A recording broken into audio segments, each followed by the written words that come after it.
مين يا جهبذ اللي قال لحضرتك ان انا كنت متجوز واحدة كافرة؟ مين اللي قال لحضرتك كده؟ بتبني معلوماتك بناء على ايه؟ اديني مصدرك كده.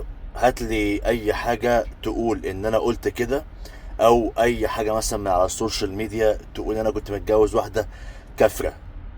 منين جبت معلوماتك؟ جبت معلومة من دماغك، بنيت على اساسها سيناريو، واخدت من وقتك وكتبت رسالة طويلة عريضة تقول فيها كلام كله مش صح أصلا. أنا لما تزوجت من أمريكية أنا كنت السبب في إسلامها الحمد لله، وكان على اقتناع، ما كانش بسبب أنا، يعني ما كانش اللي هو إيه أنا بأسلم علشانه، لا كان على اقتناع.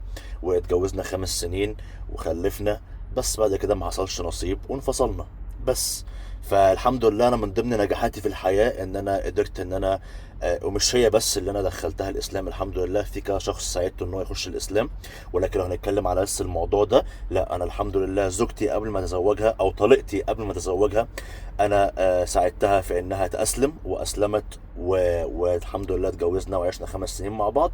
ولكن زي ما قلت، ربك لما يريد ما فيش نصيب ان احنا نكمل سوا، وانفصلنا من حوالي 3 4 سنين بس يعني. فكل القصة والهري ده كله بناء على اللا شيء.